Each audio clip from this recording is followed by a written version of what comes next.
Welcome to the Citizens Chat Show this week, our dear viewers. Ready with me are the evergreen panelists who are always here to provide intellectual context to some of the key issues that we are facing as a country. Key on tabs this week, of course, and hopefully we'll get a comment from the team. We saw with the occurrences in the court-martial, with the admissions and consequent convictions of some of the members of the National Youth Platform, famously Oliver Lutaya and the rest. What does this mean in the wider context of our legal and governance framework as a country and future?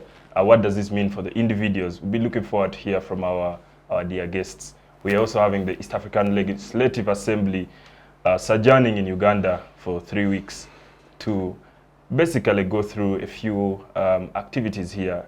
We have already seen a state visit. We have seen a few activities in the Parliament of Uganda. And indeed, the hope that they pass several bills that are pertinent to issues. We shall also be having comments around that. And of course, slightly to the east, we shall be discussing the occurrences in Kenya with the dramatic impeachment of Rigathi Gachagua and the continued legal battles to see to it that on his side, the decisions of the Senate and legislature are rolled back and he's reinstated. But on the other side, that he's stamped into history, at least for now. We shall be having all those comments. And together with me today, starting from the far right, Mr. Othieno Joseph, a UPC commentator, but also a media personality. You're most welcome. A UPC ideologue. Yes, ideologue. The far right refers to extreme right wing, which possibly some guys in the establishment might be. I'm actually nearest to the far left of politics. Yes. But anyway, I'm a lefty. Yeah. There was a comment. There was a comment that Obote did not go left. What did they say? He did not move to the left. He did not move left. He just left the right. He never was in the right. Since I'm his permanent spokesperson, that I can clear. Yes, and of course we have the celebrated Professor Mwambustya from Makerere University, seasoned political analyst. You're most and the top national historian. Yes. I don't know about that. Ndebesa is my name, and I'm glad to share issues of national importance with the rest of you through this media. Yes, you're most welcome. Thank you. And then Dr. Ojambo, we last met in Dar es Salaam at the airport, head of department history at Kyambogo University. You're most welcome. Yeah, thank you so much. On my left is my teacher, so somebody that his son are seated here. Yes. So you have to speak carefully. We are going to hear the inherited genes. Yes. And finally, Dr. Bireete Sarah, who is the Executive Director, Center for Constitutional Governance. Thank you very much for joining us today. Thank you for hosting me. I'm always glad to be back on this show. Yes, and starting with you, of course, seeing what happened with the National Youth Platform members that have been in custody for the last 3 years and facing several hearings within the court-martial. A breakthrough with disputed analysis from all sides coming in the last 2 weeks, where we saw negotiated in courts admissions by these NUP members, famously Oliver Lutaya, the face of it all. What do you make of their admissions and the consequent convictions? What does this mean for us citizens looking into fellow citizens standing before the court-martial? Well, it's not uncommon for authoritarian regimes to weaponize the law and use judicial as a tool for repression. We have seen similar occurrences during the apartheid regime in South Africa. The likes of the late Nelson Mandela were being told to negotiate while serving, at Robben Island. Some of their colleagues succumbed to the pressure, intimidation, and harassment because prison is not a cup of tea for anyone. No single person is meant for the hardships and the loss of liberties that they find themselves in when they are incarcerated. So it's normal for people to be frustrated. It's normal for prison pushes everyone to the wall. These young people have been in jail for almost 4 years. Just because of their political conscience, supporting NUP during elections. And to make matters worse, they've been facing military trial, a kangaroo military court headed by civilians, you know, set up for disciplinary purposes of the army, but is now used as a political tool to, you know, to persecute political leaders and citizens who hold different political views in the country. The Constitutional Court has ruled against trial of civilians in court martial on 3 occasions. Yes. There are 2 appeals. Justice Kakuru. There are 2 appeals pending before the Supreme Court, which has intentionally let down the citizens of Uganda and the Constitution. 4 years now. Yeah, by failing to pronounce themselves on that appeal that is critical for our political discourse, but also matters pertaining to the rule of law in the country. Shame upon the judiciary. So we have a number of citizens that are whose, you know, whenever the regime wants to punish anyone, the biggest punishment is to throw in that kangaroo court that they control with no legal knowledge, with no, you know, not following any legal rules, and they torment you through having people appearing before men in uniform with no knowledge of the law and matters of justice, you know, including the basics other than the advocate judge, one lawyer they throw in that sea of army men to guide the courts on matters of the law. Yet the law, ideally, it's the presiding officer to guide on matters. So you have civilians pretending to preside over courts with no knowledge of the law. It's very shameful and unfortunate for the government of Uganda. The African Commission for Peoples and Human Rights ruled in 2015 condemning trial of civilians in court martial, gave government of Uganda 6 months to repeal all clauses in the UPDF Act that bring about to the trial of civilians in army courts that are meant for disciplinary action. But the government has also ignored that decision of the African Commission for Peoples and Human Rights. So you can see the abuse of rule of law, not only at national level, but at continental level by this government. Doctor, what do you make of the role of people like Balam, especially him, coming out and saying that this was the best possible way forward, but also that NUP had let them down? That's why they could no longer hold line for the party and had to break. You see, the likes of Balam are just victims of a dictatorial regime, which makes them now appear as political clowns, and that I don't want to comment about him. But going back to the victims, victims of repression.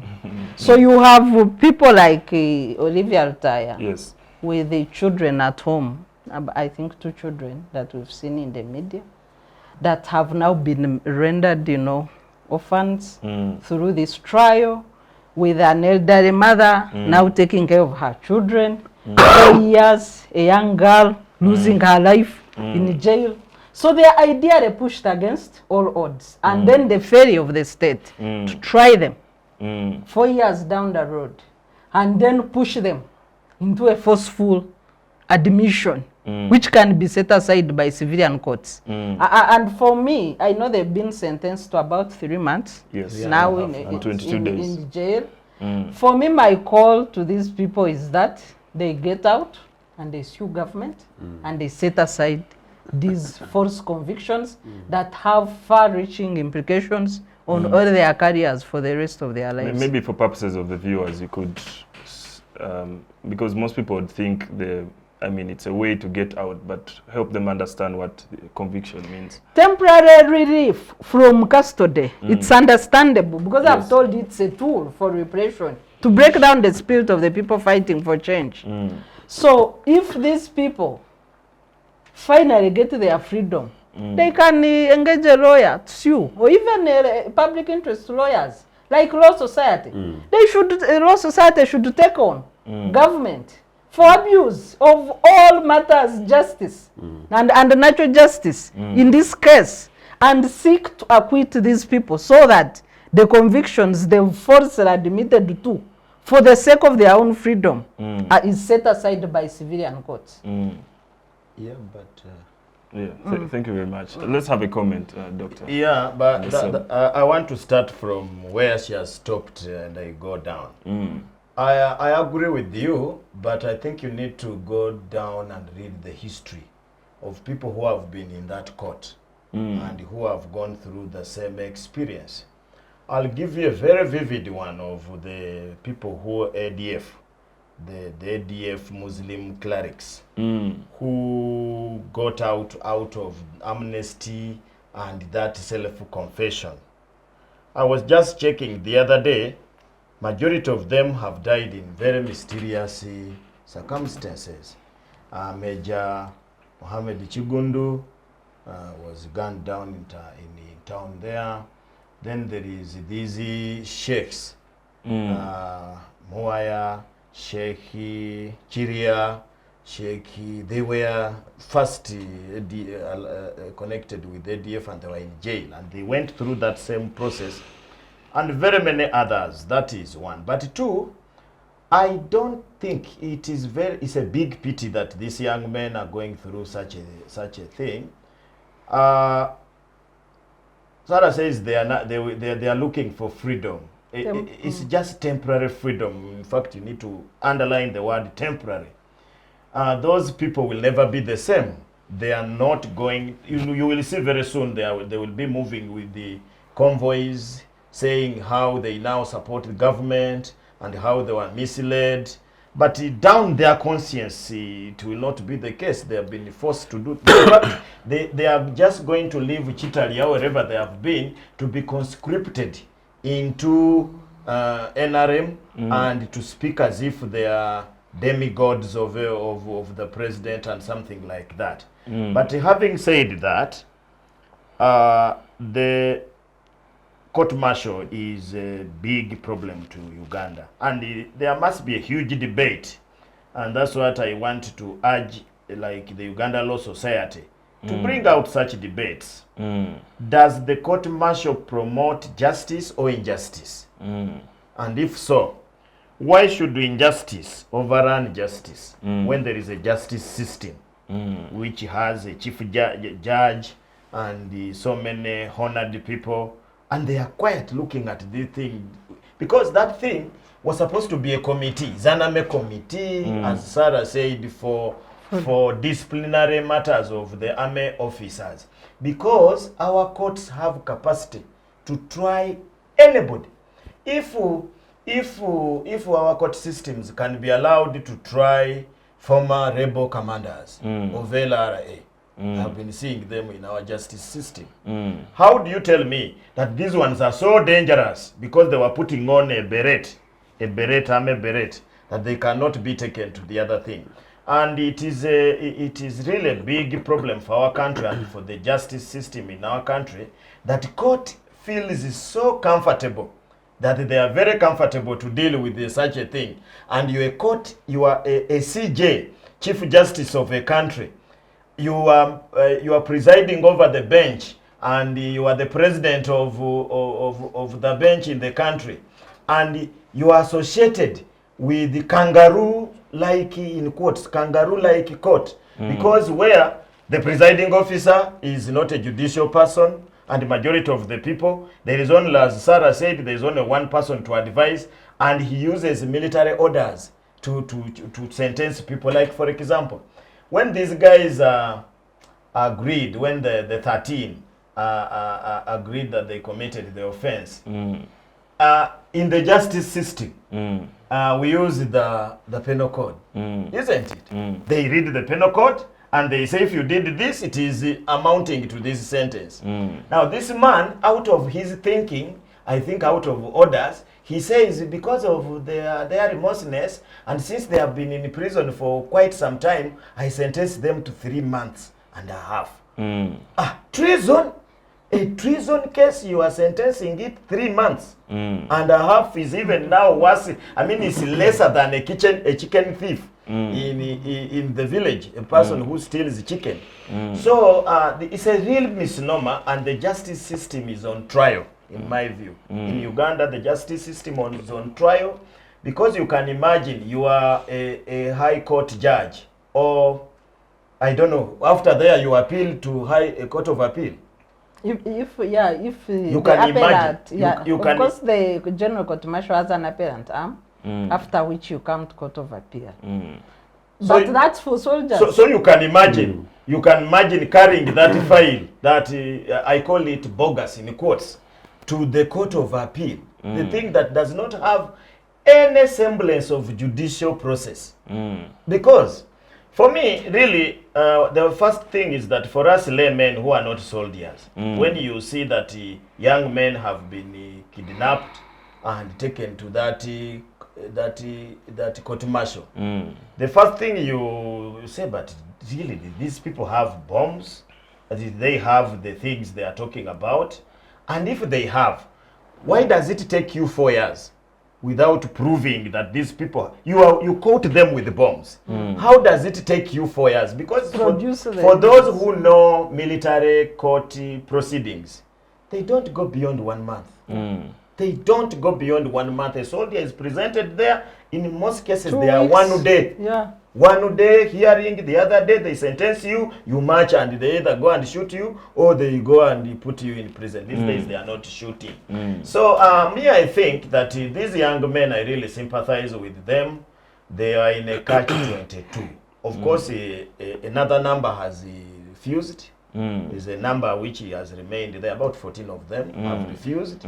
So for them, they are going to be, that they are now going to start trying them, to try them now.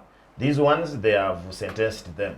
So it is an indelible injury on these young people. So doctor, when they were taking some of these boys back to prison, I think after the admission, one of them was actually in yellow, I think so, and also this last time, and he was yelling that the national platform had let them down, and they should now be forgiven. Do you think we should take that forward? Of course, Mr. Olaa, you need to take a lot of alcohol to believe that young man. You have to be zonked with alcohol. But if you are in your senses, this is a coached thing. And for me, it is bad that in the 21st century, that's how we are managing matters of the state. Because these young men were not arrested when they were running their own business. Maybe they were in the bush somewhere, as they allege.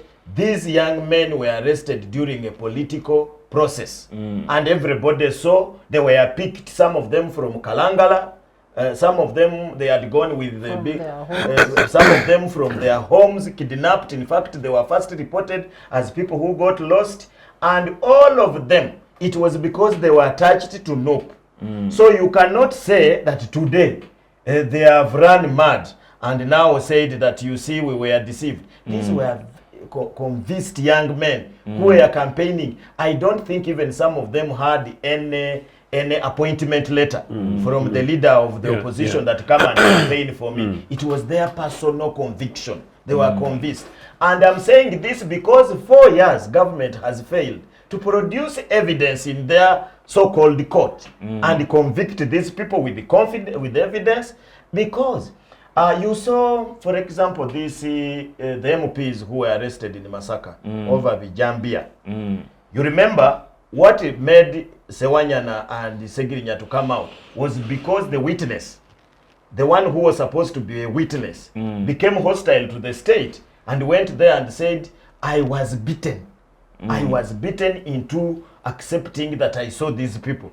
I don't know them. I have never had any meeting with them.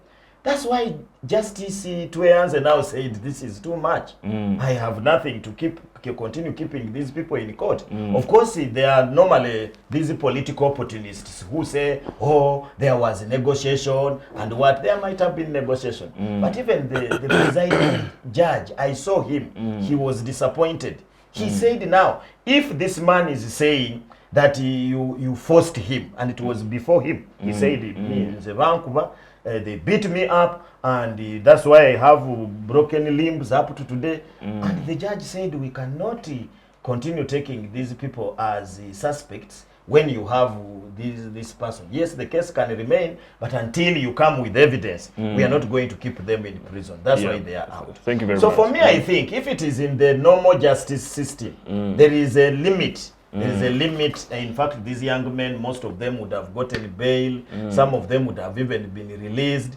But the other kangaroo thing at March India, what do you do with it? Yeah, I mean, it's interesting that I find it a bit amateurish from Balam to make a political, statement or name, try to capitalize on coaching. Of course, on my friend, admissions. you are blaming Balaam for nothing. No, I'm just saying. Balaam is not a politician.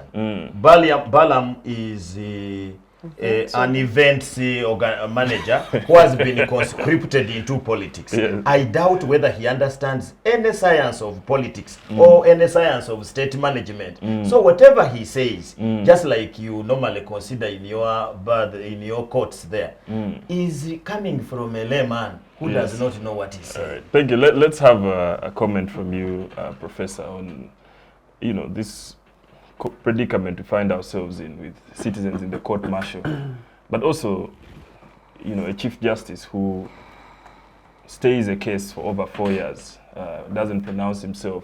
When we had the progressive Kakurus pronounce on government to roll back on trying citizens in the court-martial. If you allow me before Prof comes in, for the benefit of viewers, the Supreme Court of Uganda today is seated on all cases regarding political rights in this country, including the appeal on the Public Order Management Act, including UPC cases, including trial of civilians in court-martial. They are seated on critical cases regarding fundamental rights and freedoms in this country. They are a gatekeeper for the constitutionalism in this country, instead of being an enabler. Yeah. Professor. Thank you. What we are discussing actually is not in the legal domain. No, this is a political domain. I think everybody knows that these are political prisoners.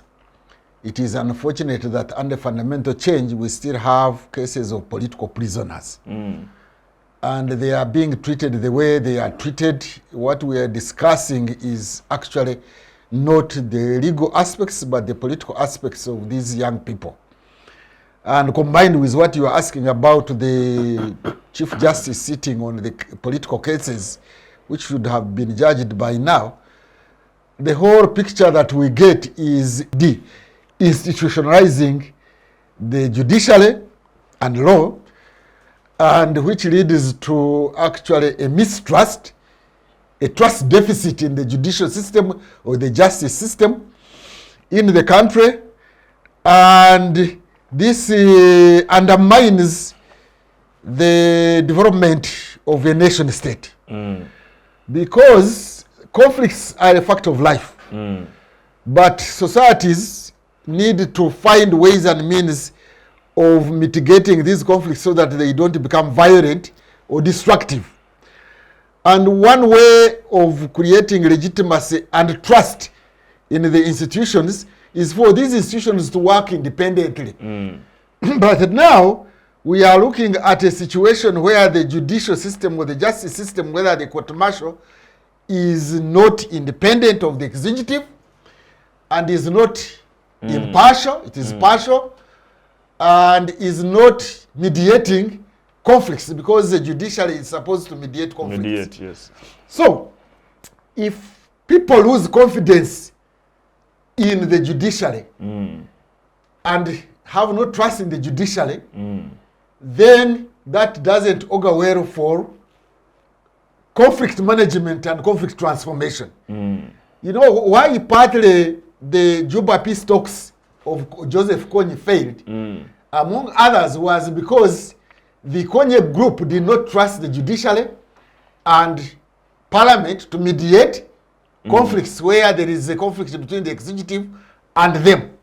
So when you lose confidence in the system, in the justice system, in the future, when there is a serious conflict that can lead to the instability, the integrity of the country, our integrity, the integrity of the nation, when it is at stake, then the people will not come to the negotiation table for a negotiated political settlement, because the guarantor of that negotiated political settlement would have to be the judiciary. And once there is a trust deficit, then the judiciary loses it out. I think the judiciary in Uganda is not doing what it is supposed to do. You know, maybe they have fallen in line with one comment Museveni made, President Museveni made, when he said you are supposed to try thieves. You know, those who have stolen chicken, those who have assaulted somebody in a bar. You are not supposed to deal with political issues. But the judiciary is supposed to interpret the constitution. And the constitution is basically a political document. And the judiciary has let us down.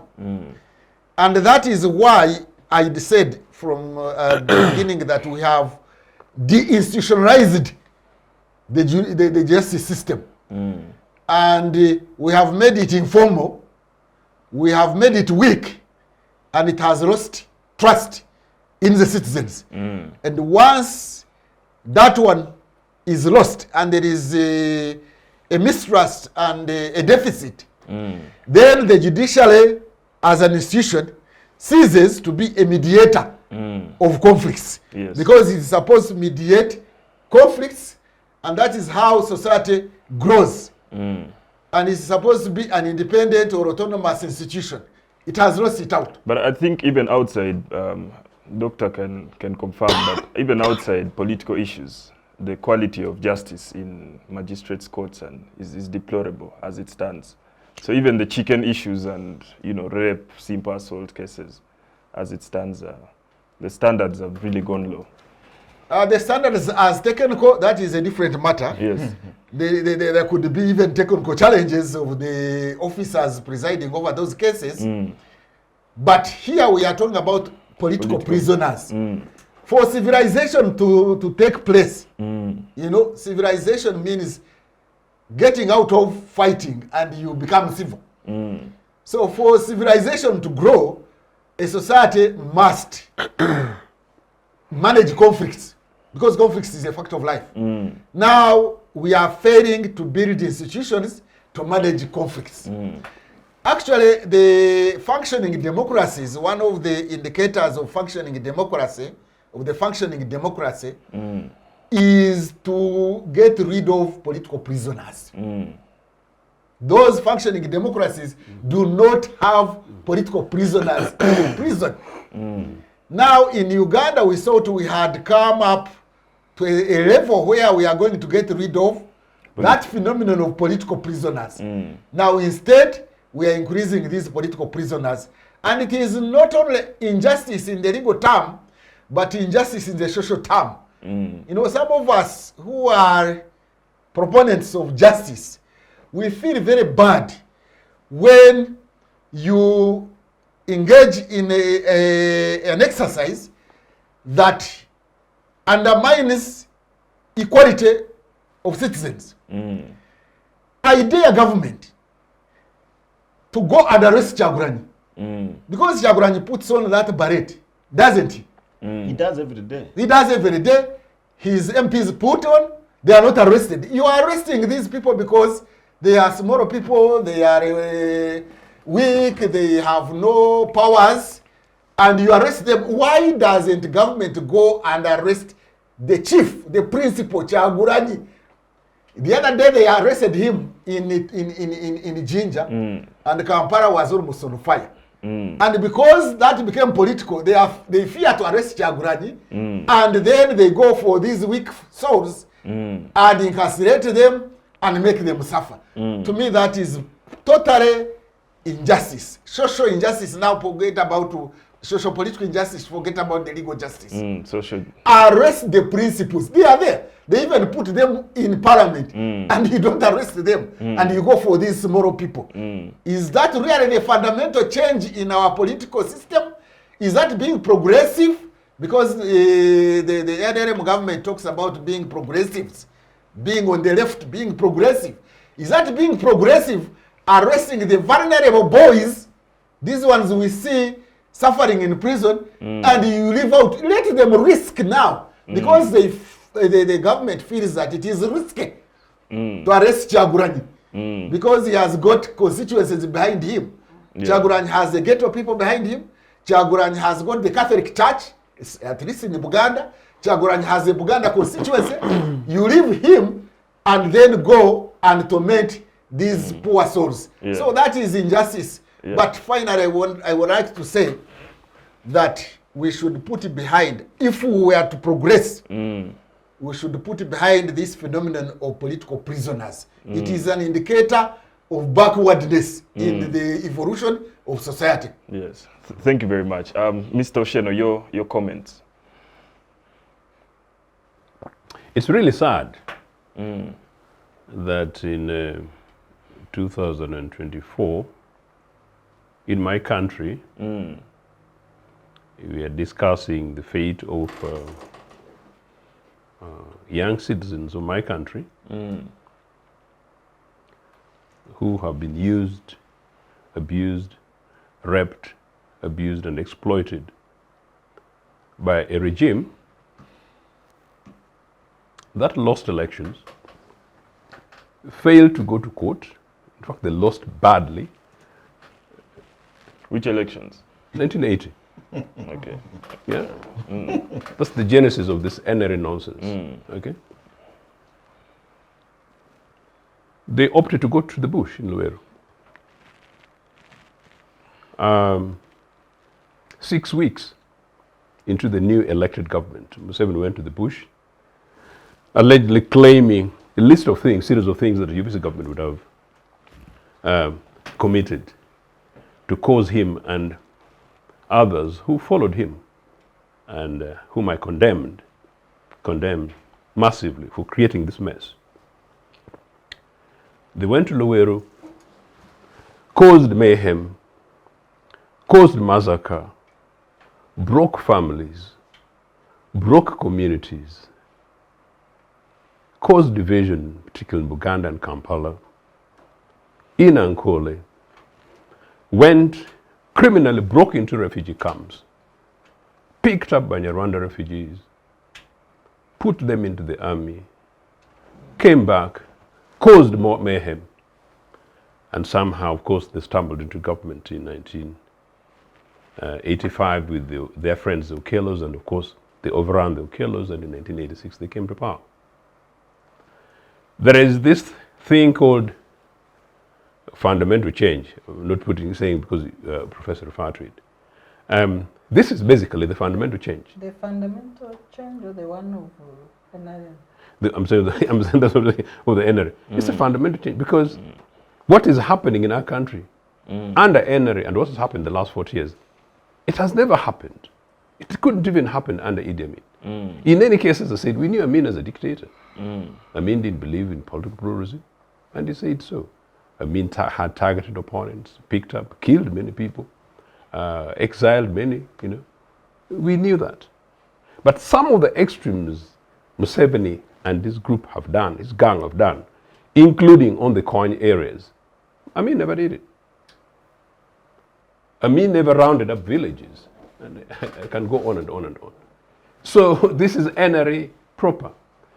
Number two, of course, there was the other element of Museveni that people said, oh, he was a bit modest, whatever. No, the guy was building a foundation and a base in which he should show his true self. Fast forward where we have, unfortunately, we've reached the peak where the guy has neutralized all Ugandans, taken over all elements of national identity, taking absolute control of all institutions. I think Professor was referring that many of these things are basically symptoms. The judicial system, the legislature, every aspect of social fabrics, including faith communities, have been taken in. Now, in 1987, I was a Makerere University student. I was effectively kidnapped by these NRA bandits from my room, broad daylight, Mitchell Hall. For the first time in my life, I felt surrounded by allegedly an offense I'd committed. I've always told you guys, and I'll resay it again here, particularly for the young guys, that for me, fellow teachers, I have never fought. From the time I was a little kid, including primary school, chasing footballs, I have never fought. So I had never been involved in any sort of sense of violence. All of a sudden, I found myself in this thing. Number two, to be pulled from there and taken to university police cell. And so for the first time, I find myself in this junk of things that we don't want to refer to, and barefooted, and there, and in that mini solitude. That moment alone, for that evening alone, I'm contextualizing how long these people have been. I don't know what the circumstances are. And forget about my subsequent torture. Mine took weeks, and took weeks because students at Makerere University were planning and preparing to strike. Number two, they made a mess because one of the people who came to arrest me was an engineering student from the circles of Museveni's, and it was known. And it was actually on the same floor with me. So they started targeting him, so they would bang his doors and all this kind of stuff. So anyway, so I was released eventually after attending several go-downs and all this kind of stuff. But I don't want to go to too much of it. Eventually, as I started reporting to President's office on a daily basis, and now bi-daily, I met a senior lawyer who has since died in different kind of circumstances. But this gentleman told me he was head of a national body. And he said, oh, that one is recruitment by intimidation. I'm trying to squeeze too many things at the same time. In this recruitment by intimidation. And actually, at the same, I thought this guy was not being kind to me, or whatever the case, because I couldn't see myself coming to this recruitment by intimidation. And we went on, anyway, fast forward, obviously I found myself thankfully, in exile. But exile is trauma. But then fast back again to these people. You're young people merely excited of a possibility of a political change in your country. And you're following an average young political alternative. And you get arrested and detained. And I think, like my colleagues were saying, many of these guys may just not even have known what alternative political parties are, what they stand for, things, but they just want to change. Or maybe they just like the musician. Let's just go with him, want to vote for him. Maybe if he goes down, they'll be giving us free music and free in every public rally, something like that, you know? So let's just go for it. And all of a sudden, you're done for treason. That's how criminal this movie is, and that's how criminal this regime is. And Museveni and this bunch must be ashamed that 40 years later, they are still subjecting young, innocent Ugandans to this. And in any case, primarily simply for them to retain power. Because what is it after 40 years that would compel you to take our country to this extreme? To subject the children of this country to this extreme? Nothing can explain it. But just to conclude it, that really, when I look at the people who are voluntarily like zombies, serving this crude regime. Many of them are top lawyers, and you guys are fantastic lawyers here. Many of them are distinguished citizens. Many of them are professors, and many of them really boast that they're very clever with different. I just genuinely can't understand how people can seek to kill and kill people's souls and kill people's lives. Killing lives and killing souls, meaning killing, yeah? On behalf of a regime called Mr. Museveni. When for me, I see that nobody should slap or abuse anybody in my name or UPC's name. And me, as who somebody who does God, I don't know how many people would encourage to go and kill on behalf of Bwana Jesus. But people are prepared, and they're professionals, including people who are lawyers, who allegedly take oaths with the Bibles in their hands and with other documentation. Shame on shame on them. But anyway, we are discussing as if there is a rule of law. There has never been. I have argued the 1995 Constitution is an NRA document which was attempted to legitimize the whole thing. We gave it a bit of an opportunity. Had it worked, we would have been pushing ourselves elsewhere. But Museveni never believed in it. I sat with, even 2 days ago, I was sitting with one of the fantastic founder members of the CA, and he would tell you that, well, we kept on putting on clauses because we believed Museveni. And in any case, Matembo said, we kept on putting it because we thought, not only do we believe him, but we actually trusted him. But in any case, we kept on putting these clauses because we thought we give him the powers, but we also believe that, well, whatever happens, he would be living in 10 years anyway, kind of stuff. And so this thing would have a possibility to start for New Uganda. No, they got it right. Thankfully, some of us knew this guy. This guy has not changed. But it's not about who knew him, who did not know. I just like you to say this, that I think it's time really for the citizens of this country to wake up. I suggest that people in the legal profession broadly, let alone people in the judicial offices, should re-examine their conscience. And I think, as Sarah said earlier, that led by the Law Society, I think lawyers should become slightly much more active to try and test this messy system, But number two, so-called Kampala middle classes that boast, and they're fantastic citizens, they should begin to get much more involved, much more active in the political affairs of the country. By doing what? Getting involved can be various, but people should get involved in the political process. People should be able to ask questions. People should be able to know that these children that we're talking about are children of some families that could be their own.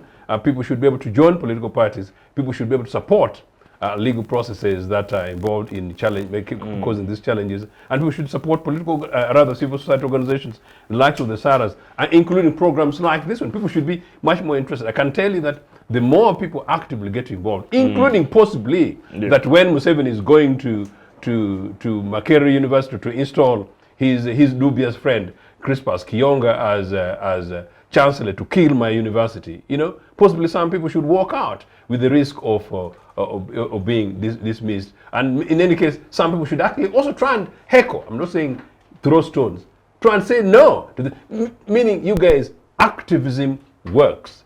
And activism which is non-violent is the activism that is going to put a stop to the NRA impunity. Because in any case, anyway, for us in the UPC, we say no to arms, and we say no to killings, and killing is terrible. The NRA way, we simply say that, well, the future of this country must lie in democratic institutions, must lie in democracy, and to end Mr. Museveni's impunity, it will have to involve a lot much more people speaking. Yes, thank you very much, Mr. Othieno. Swiftly moving into the East African Legislative Assembly that has sojourned or encamped in Uganda to run a few activities. We have seen them at State House recently with the President exchanging on various... Mr. Moderator, yes. The Congolese Yara people around? No, they are attending on Zoom. Oh. Yes. There are six of the 8 member states around.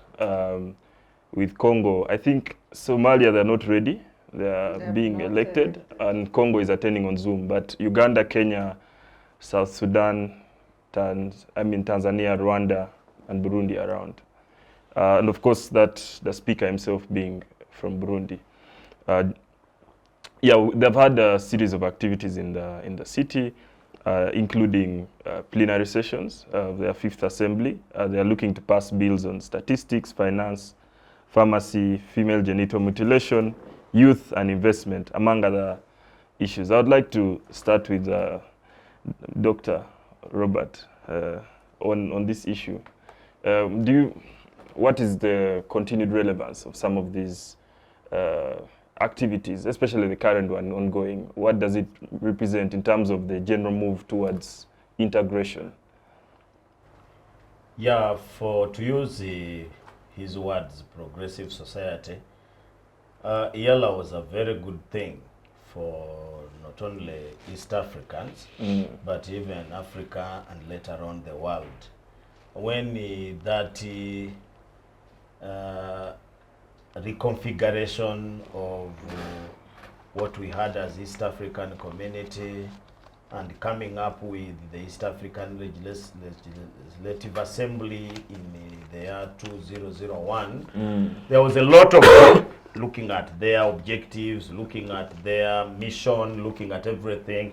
There was a lot of hope, because when you look at most of these East African countries, especially the original East African countries, Uganda, Kenya, Tanzania, and Uganda, majority of these people who share borders are relatives. There are people in Uganda who have relatives, and that has been demonstrated by, for example, Uganda has had a minister who was a brother to the vice president of Kenya. They are Oris. We have people in Rwanda who have served both in Ugandan government and in Rwandan government at different fora. One is even now a president after being a former head of security. And then in Congolese government. Uganda. In Congolese government, maybe what we did was we raised one of their presidents in one of these suburbs in Kampala, and in many others. Like, for example, recently you were seeing Uganda play South Sudan, and some of the boys who are playing for South Sudan were Ugandans. Yes. Ugandans who are born here, they have their parents here, they studied here, they were playing for South Sudan. That's because true. they did not get a place in the Uganda Crane. So in all intent and purpose, the East African Legislative Assembly was a very relevant thing, which we think would have leveraged a number of things. We have some problems, we have some issues. Do you think it has lived up to that expectation? Up to that level, I think the politicians have let it down. Up to now, I normally, when I'm listening to that Legislative Assembly, I hear very many members, MPs, sit there without their countries subscribing, giving the subscription fee. So that is one of the major problems. Then I ask myself, if your country has not subscribed, why are you there? Two, our countries have sort of different objectives. If you look at what Uganda is trying to do, is different from what Tanzania is trying to do. Tanzania, for example, has more effort on SADC than this assembly of ours. Kenya recently has also tried to go into SADC. As we talk now, Kenyans have already a protocol with South Africa, and they can now travel to South Africa without getting visa. And if they were pushing such things... And the DRC Congo is in the SADC also. Yes, DRC Congo was already in the SADC. So there are those small problems. But the other big problem has been our political orientation. Our political orientations are quite different. If you look at the political orientation, there are certain things that happen in Kenya that cannot happen here. For example, many people, even on this panel, there was a colleague who was wondering how they can allow young boys demonstrate around and put conditions. Put conditions that if you don't do this, we shall do it. They were just wondering, why don't you bomb these young men, and if they die, they go to hell. Look at countries like we have. For avoidance of doubt, it's none of us. We have issues. We have issues right now where you find that there is cosmetic meetings sitting, but on a political and national level, there are some presidents who don't step in that thing. Like, for example, for a very long time, there is a president I've not seen in EALA. He has been just sending representatives. To be straightforward, the president of Rwanda is not interested. Not in EALA, but in the summit. In the summit, he's not interested. And so if you are going as a member of parliament to EALA, but your president is not attending the summit, it's a very, very big problem. Yes. The other big issue which affects EALA is our difference in... Because EALA had a purpose. They were supposed to achieve milestones every given period of time. Now, which milestone can we sit and say we have achieved? For example, non-tariff, yes, but Tanzania is a little bit different. For example, when you go to Tanzania, You cannot go and work in Tanzania unless they confirm that that job you are going to do, no Tanzanian can offer it. They can't give you a work permit there. To stay in Tanzania up to today, you have to get a resident permit. If you are from Uganda, I have faced that. Yet when for them they come here, they don't need resident permits. They just use their passport, they're East Africans. So these contradictions create a lot of problems. But me, the last issue is the selfishness among the leaders. It makes me think that when the thing was starting, somebody was thinking a project out of it. Which project has failed? You remember we were supposed to have a government of East Africa. And it was pushed up to some level. We have not attained the economic thing. Because in an integration, there are milestones, as I said. You first go with those tariff things, the economical. And so by the time you reach the government level, that is the epitome. I don't see us there because we have different systems of doing things. You have countries where their elections are just for the sake of doing very well with the United Nations, that country holds election, but there are elections. They are no serious. I don't think even in Tanzania, there is serious election because they only organize elections for CCM to win. If CCM has not, because you can see that the Tanzania we talk about so much, that after the election, the opposition leader has to go to exile through an embassy. So even in Tanzania, it is a dictatorship. The only country where I see some politics taking place is Kenya. That is the only country where opposition is allowed to sell their manifesto and do their projects and bring a leader. And you have seen even the dynamics. In Sudan, they have now postponed the elections indefinitely. For the first time, no, for another 2 years. Yes, they will not have elections after 2 years. Burundi, the same problem. Rwanda had an election where almost the candidate is competing against himself. Before they count the votes, the competitors are congratulating the president for winning. How did they know? In Uganda, you know, that's what we started with, that an election, some of us wish that we don't have elections here. Because this election is going to lead to people's children dying, people's fathers and mothers disappearing, and the destruction of property. So you cannot coalesce and form an integration when you still have that checkered thinking.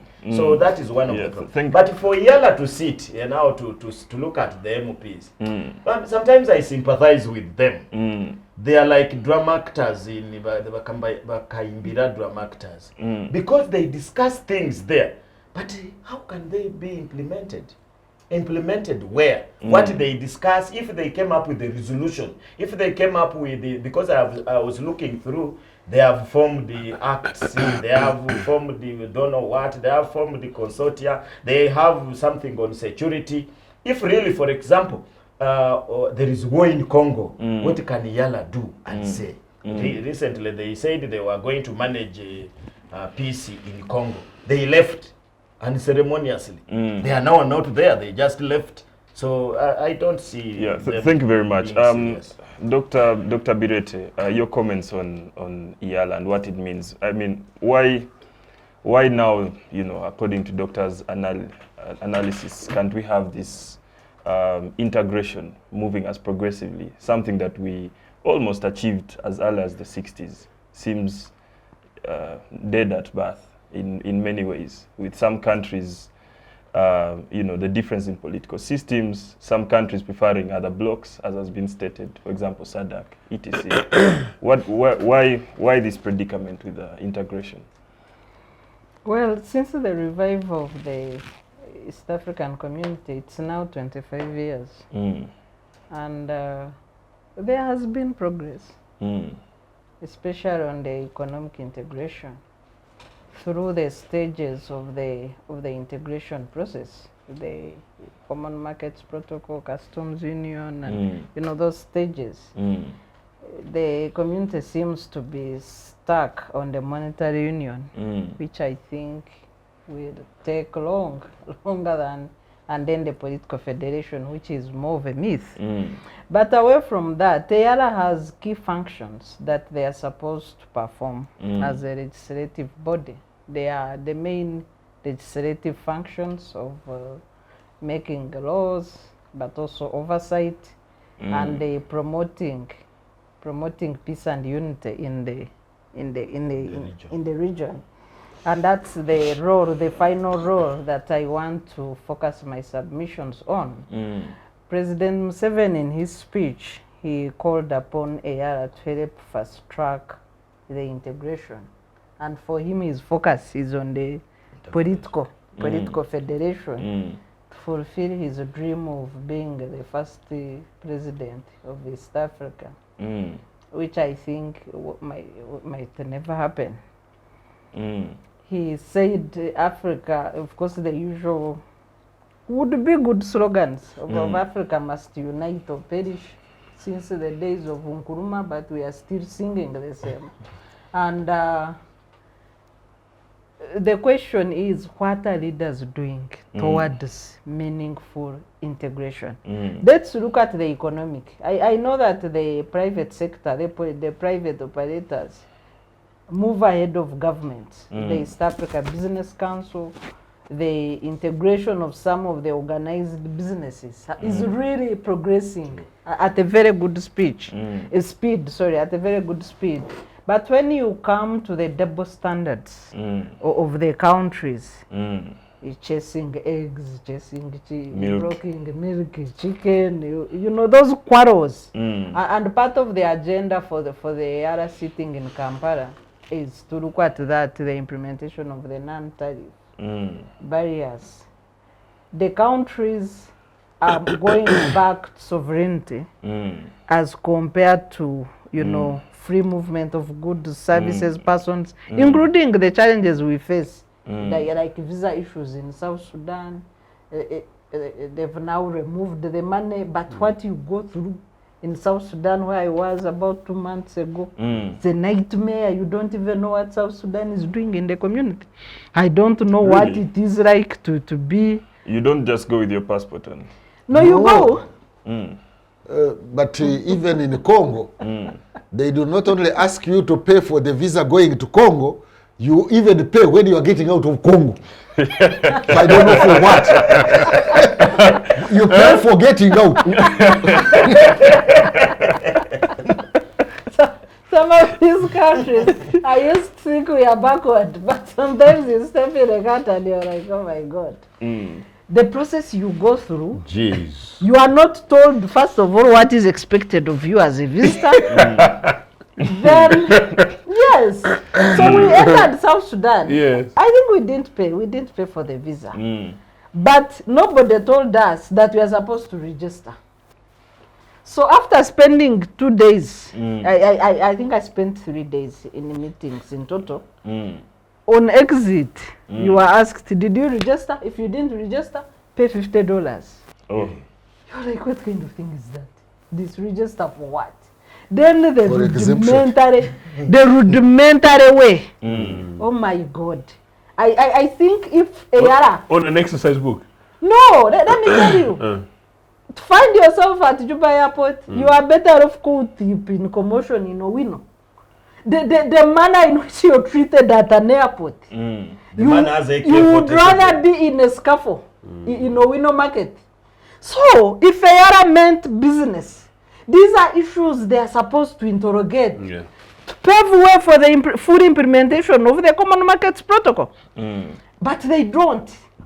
Even when you've, like the situation of registering vehicles, work permits in Kenya. If you people who stay in Kenya 6 months, you have to drive back to the border to have your documents stamped. You know, the kind of things that they interest themselves in are not in a line of full integration of the people or of the community. And then when it comes to the political federation, which our leader is interested in, you look at the mismatch in the practices of these countries, the hypocrisy, of course, like Uganda, a dictatorship now posturing to front political federation? Is it federation of dictatorship or democracy? Because you look at like the first topic, you are charging children, holding them in courts for 4 years, military court, because they did not support you. You are forcing them to admit crimes they did not commit. Then you posture and say, we want East Africa Political Federation. Federate what? Dictatorship? You want federate the mayhem you put on Uganda citizens? You take it to Kenya, Tanzania? I think we should have a discussion which checks the behaviors and conducts of these leaders, and then put a X or a tick. Say for you, President Museveni, maybe out of 10 requirements, you only meet 2. If you want a federation, step down. If you, like what is happening in Kenya, and I know we are going to that. So what do we intend to federate? Federate chaos? I remember the beginning of this debate. There was a joke about the Kenyans used to ask Ugandans during the meetings on fast tracking, the East African integration, after 2020, 205, 206, and they would joke and ask us, do you want to fast track poverty? What are you fast tracking? Yes, so now we need to ask the same question. Do we want to fast track chaos? What are we integrating? The protocol on democracy has been lying on the shelves since 2002 in the community. These are 20 years. So the leaders, before they drum talks of federation, can they first put down a mechanism and be bound by that mechanism? Just a few years ago, the borders of Uganda and Rwanda were closed for 3 years. Burundi, and about Rwanda. 5 years. Rwanda, Burundi, Rwanda, DRC, all borders were closed. So what are we federating? Can we first ask ourselves, is this integration working or not? Look at the agenda of EALA. Another key issue is election management. What elections are they talking about? I think the only country that is qualified to discuss anything democracy now in the community is Kenya.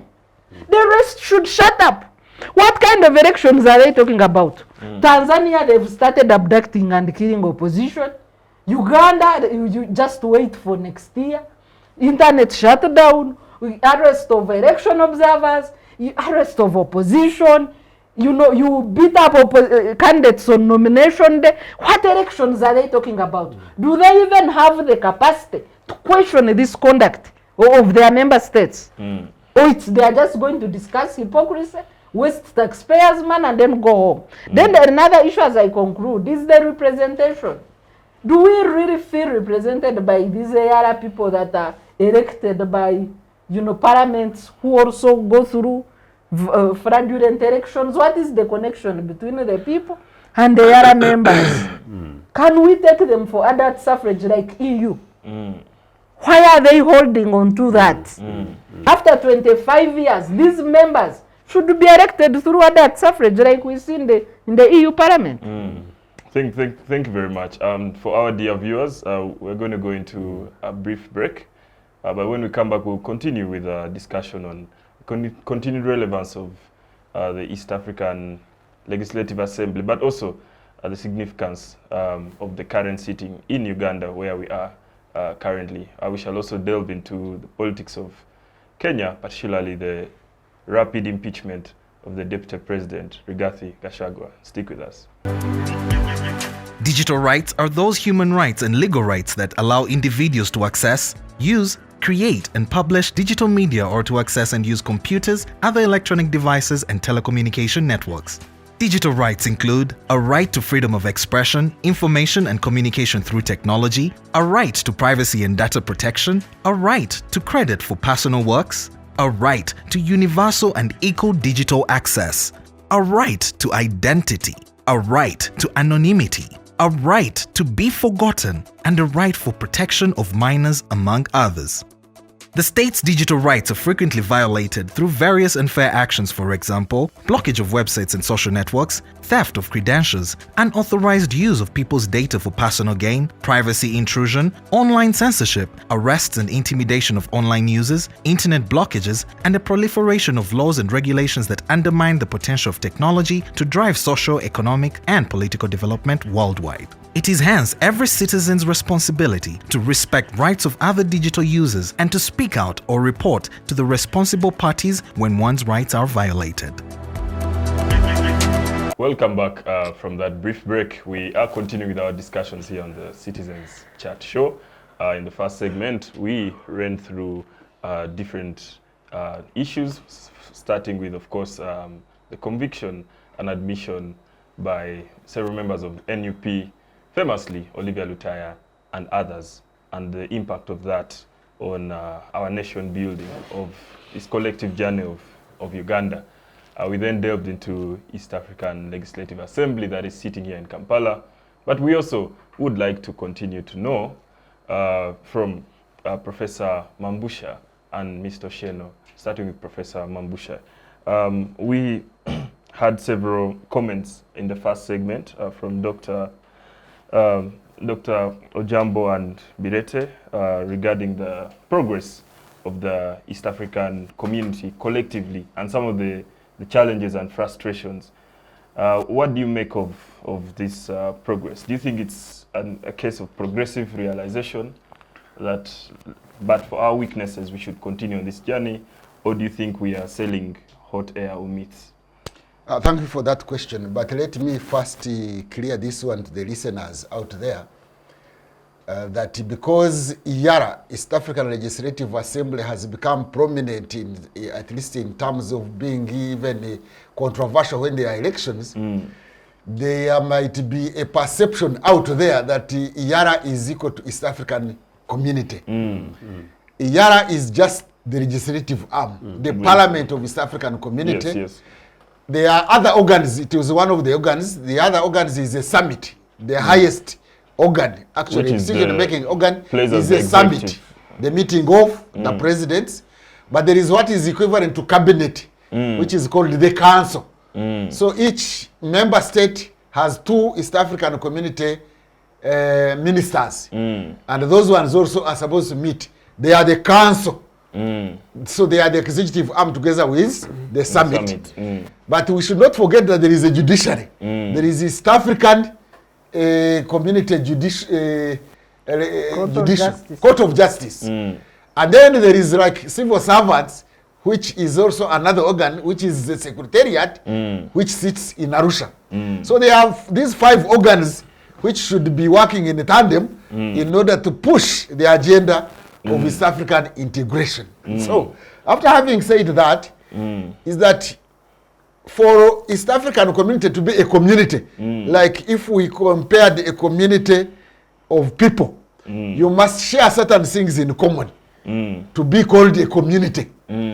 So in the past, when there was East African community, the first one, which broke up in 67, Yes.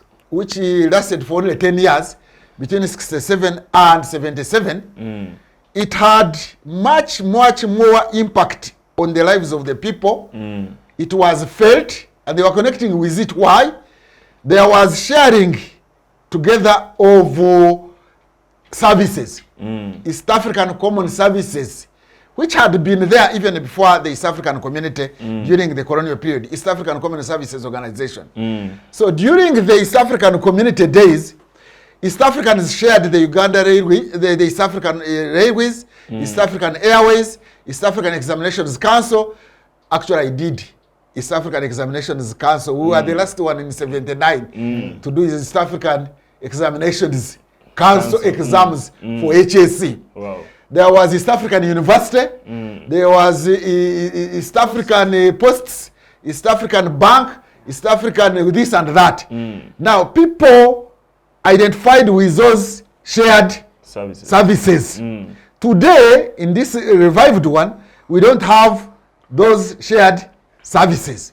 That's why it is a little bit distant from the people. Now, for us to attain an East African political federation or integration and not merely a cooperation, what we are doing, actually what we are having and what Dr. Bireete was talking about is actually cooperation. It's not an integration that people meet in the market and exchange goods. To have a fully functioning integration, we would have to share certain things in common. If not services which they have failed to agree on, we should at least share ideas. We should have shared norms, shared norms of governance, of good governance, shared professional courses, shared businesses, like not meeting in the market but having joint shares between different people in the region. So we are lacking the sharing certain things in common in this African community integration process. I will comment on one which she talked about. We were supposed to have a good governance protocol, which would make the member states share certain principles and norms of good governance. And it was during the Chiraso days, that is about 2001 or something like that, when the East African Secretariat came up with a good governance protocol. The summit and the Council of Ministers refused to bring it to table so that it is passed as a protocol. Why? I suspect because it would call them to order. Because it was going to point out certain principles and norms and laws upon which a citizen of East Africa would take them to East African Court of Justice if it was not fulfilled in their respective countries. So it was deliberately shelved. I would have expected that EALA, East African Legislative Council, should have revived that so that we have something that we share in common. That is governance principles and practices and procedures within the region. Because that's what is happening in the EU, in the European Union. They share certain governance procedures and practices, and everybody who goes out of that is called to order. So we need, I call upon the EALA people, if they were to listen to this one, that let them force the council to bring that bill so that we have the East African Good Governance Protocol, which would spell out how we should share governance practices and principles in the region.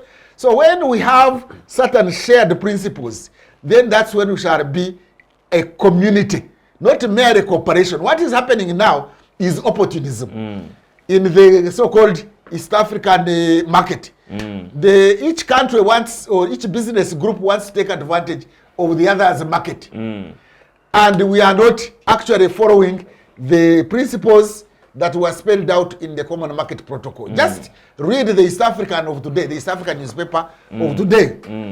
There is a case of Tanzania refusing the milk exports from Rwanda and using a non-tariff barrier that they have to check the quality of the milk, and for you to export to Tanzania from Rwanda, you have to pay 2,000 equivalent of Uganda shillings for every liter for the milk to be checked. But that is the price of the milk then.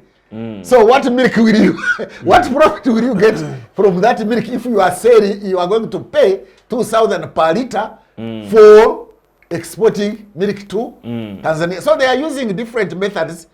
All these countries are using different methods to avoid this free flow of goods and services in the region. But besides that, the border for intents and purposes, the border between Burundi and Rwanda is closed. And more or less, the border between Rwanda and DRC is also closed.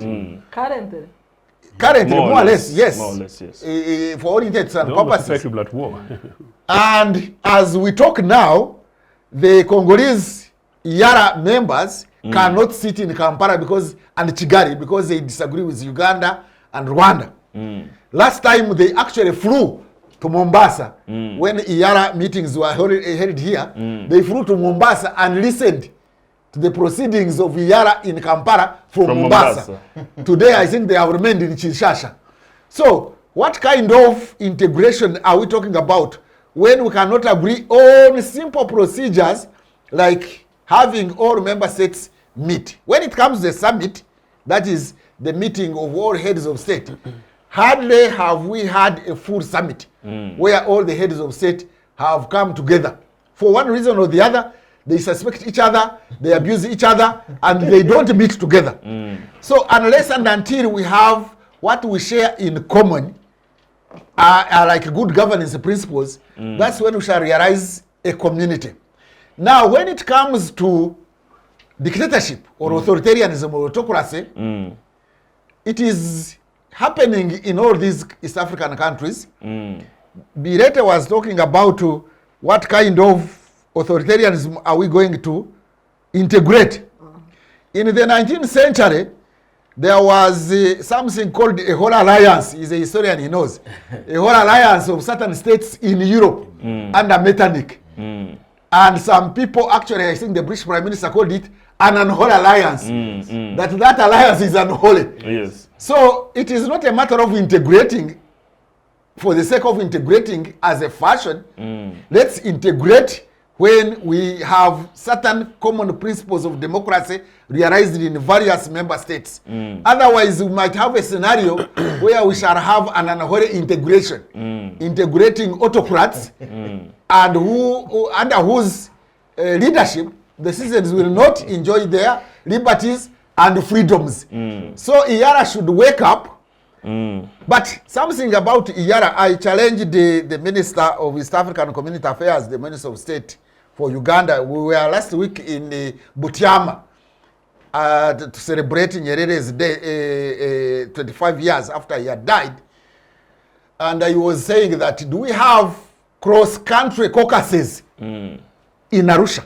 You see, when you go to Europe, the member states, the representatives of different countries in Europe, when they go to Brussels, they have got cross-country caucuses where you have progressives having a caucus, conservatives having a caucus, liberals having a caucus, this cross-country caucuses, which unites different members of parliament of the European Union together. But how would that work in East Africa's case, where we don't have clear left or right?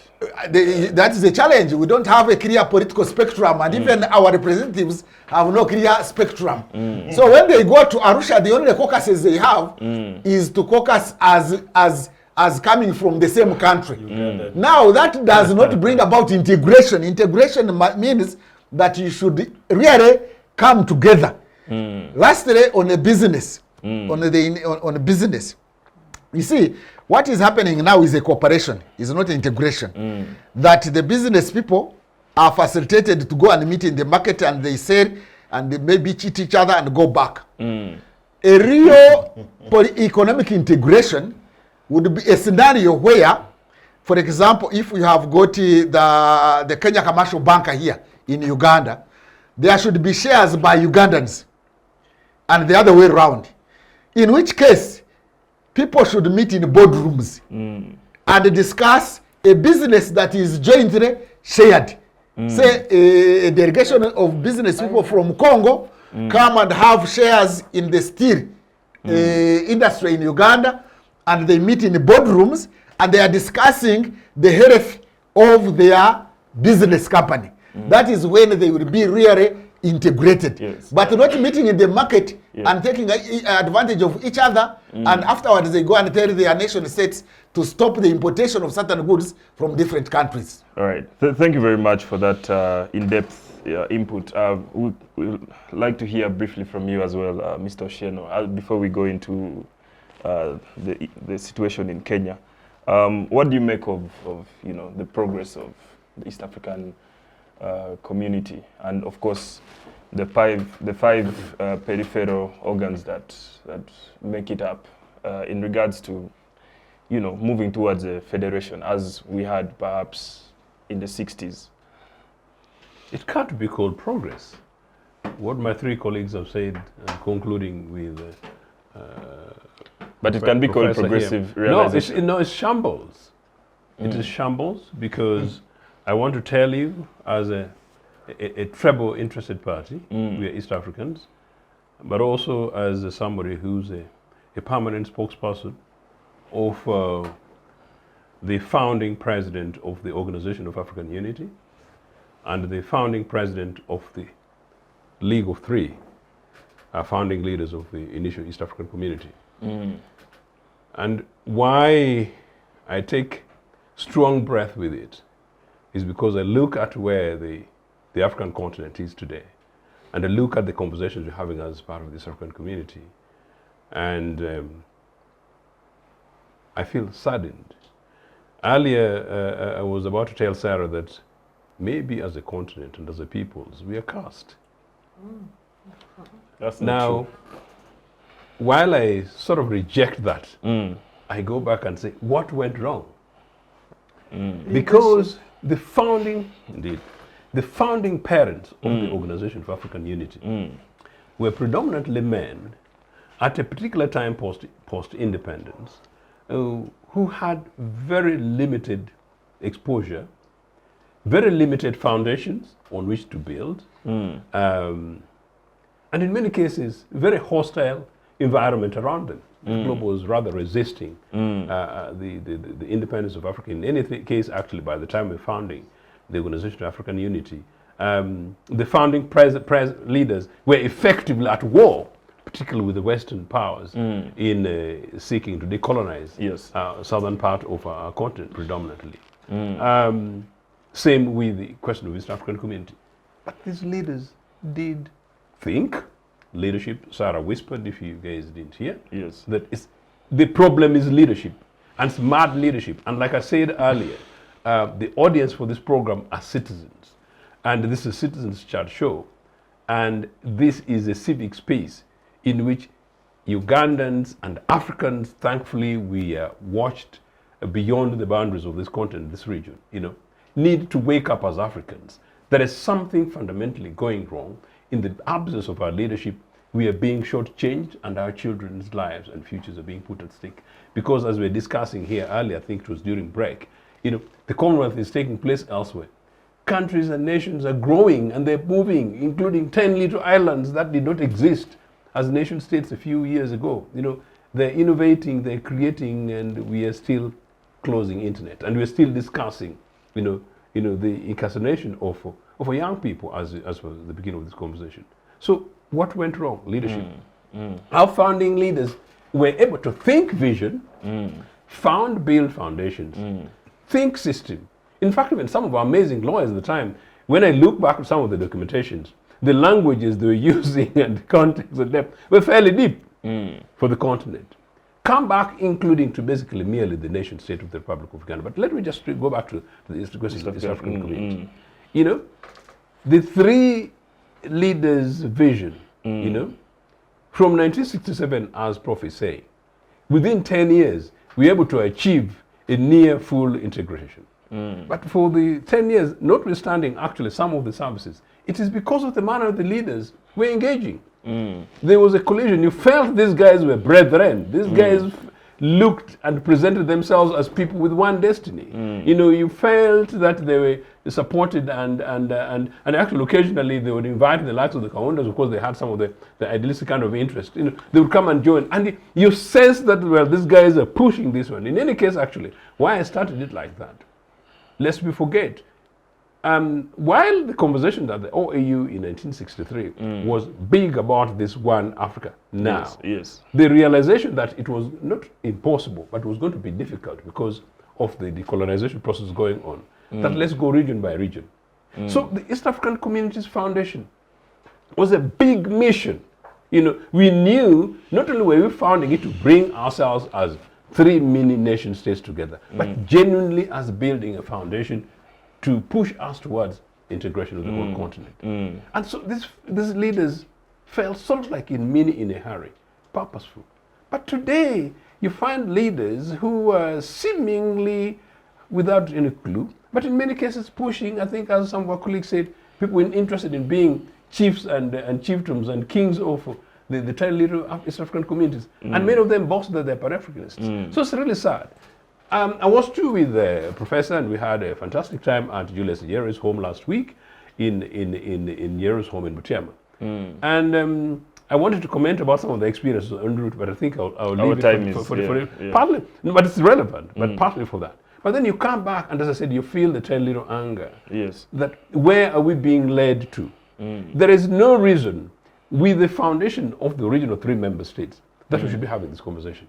Meaning, actually, when the introduction came in from 1999 to 2000, you know, these guys needed to do mini revision rather than going to do research. So there's no reason why we should be struggling like it, but we're struggling. But you can agree that it's a harder starting point. Why should it be harder? The crisis of independence was an opportunity for the founding presidents. In what way? In the crisis itself, in a collective crisis of the fight for independence. No, but in 2002, there wasn't that atmosphere or that environment. Should it be easier then?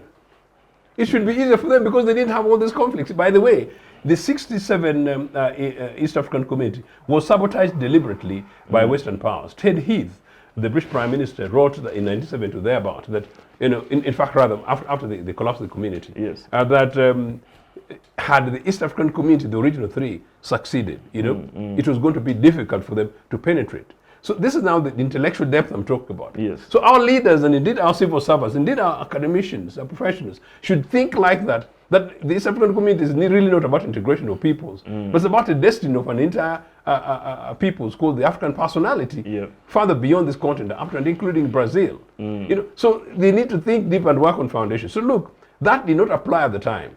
I mean, now it doesn't apply, meaning that it should be easier for us to be much more integrationist in any case. And since it has already been said that, look, you know, Uganda, Kenya, Tanzania, we've got neighbors, Burundi, Rwanda, Burundi, we are one peoples. The issue is political. And I think that, unfortunately, the fault line was at the beginning of 1999. The refounding of the East African community, and I'll conclude with this, was built on a false foundation. In 1999, Uganda was a military dictatorship. It still is. You know, in 1999, in Uganda, political parties were banned. And I felt rather jealous because I was still there in exile and I was still not allowed to be able to say that I'm UPC, you know. And so the military guys, you know, in Uganda were negotiating with Kenya and Tanzania and others to revive this community, which community died in 1977. And part of the reasons why it died was because Uganda had a military dictator called Idi Amin. So lest you forget. So basically that's the thing. So it was founded on a falsehood. It's not surprising that one of the reasons why it's not moving on very well at the moment, we're not moving towards a political integration, is because of the contradictions of a convergence criteria. Meaning that in Uganda we have a dictatorship. In Kenya, we have a struggling democracy. In Tanzania, we have almost like a monolithic one-party dictatorship. That my colleagues are fantastic guys, CCM guys, and the rest of East Africa, we neither know what's going on now. So quickly on the Legislative Assembly. As the professor said, this is basically the parliamentary wing of the whole thing. But if you look at actually the founding principles, I genuinely don't know what these guys discuss. And beyond their discussions, I don't know how they push with the implementations of this. And in any case, anyway, if you line members of the East African Legislative Assembly, you know, the Ugandan ones, me, Othieno of UPC, I'll struggle to point them out. Of course, I know a couple of them. I'll struggle. What about the rest of the Africans? What about these fantastic young guys who are supporting us in the studio? They don't know these guys. You know, linking therefore to that is this thing about the manner in which these people are elected. You know, these people are selected by patronage. They sort of a gang of people are dumped, you know, on your behalf in Arusha. It's not surprising that they are not people who will representatively go ahead and think. And quickly, just to conclude, I was there when the professor was raising this thing about the caucuses. Yes, I think it's a bigger challenge for the community, and so it's a bigger challenge for the continent, because the caucuses should really be on the political ideology. So then if it means that in Uganda, except for UPC, there's no other political party with a clear, coherent ideology, it's not surprising that we're in this kind of a mess. Thank you very much. Yeah, it's interesting to you know, try to juxtapose the caucuses for our East African context. But quickly moving on, our time is fast spent, and for the viewers, would like to also run around to find out maybe some in-depth analysis on what is going on in Kenya. As we all know, the Senate of Kenya successfully, I don't know if that's the correct word choice, but indeed impeached Rigathi Gachagua, the deputy president, who was co-elected with William Samoei Ruto in 2022 as the deputy president of the Republic of Kenya. Of course, following a motion that was tabled in the Assembly, National Assembly, by one Tuse, that also led in an overwhelming majority. The fight continues in court that has asked, I think, pushed it to today, limit for Rigathi to file any issues that he might have, procedurally or otherwise, in the whole procedure that led to his impeachment. Ruto, on the other hand, we know has appointed a colleague who was also one of the forerunners for his running mate, Mr. Kindithi, and those are some of the circumstances. And of course, as it goes, this is our neighbor, and it's always interesting for us to get in depth of an understanding of what is going on right there. And for that, I'd like to start with Dr. Ojambo, once again, if you permit, to give us more context. Personally, I wonder if this is not a reversal of the constitutional momentum that Kenya has displayed since 2010. You know, that somebody voted alongside the president, garnering millions of votes and traversing the country, is reversed in a week of what looks like a political, you know, witch hunt. I don't know what you make of the whole situation. You know, before the impeachment approval by Senate, I used to think that the institutions in Kenya had grown a little bit stronger than the state. I was wrong. Because I saw what was happening in the Legislative Assembly or in the Parliament and later in Senate was like just an endorsement. They were just endorsing what had already been decided. When the trial at Senate, I was glued on TV. I'm not a lawyer, but I was following just like any other layman. And I discovered that the debate was very good. The debate was very good. Especially in Senate. The Gachagua team was solid. They had gotten very good lawyers. They tackled the issue by issue. The Mwinge Mutuse, the motion man, the MUP who had come up with the motion was almost undressed in terms of what he had in mind and what he did not know. There are certain instances he had to stammer. And I thought that was going to be a close call. I thought so. I thought it was going to be a close call because for the impeachment to be approved, you needed the 45 members of parliament. So I really thought that it was going to be a 30, because we are dealing with the 57 members of Senate. I thought it was going to be a 30 or a 30-25. Sometimes I realized that even some people were appealing to the gallery just. When it came to voting, they had already agreed to vote. The first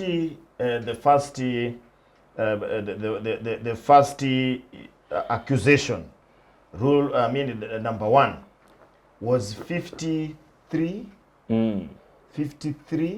13, and one did not vote. And I realized that there was a problem. And you know, for the impeachment to be approved, you just needed one count to succeed.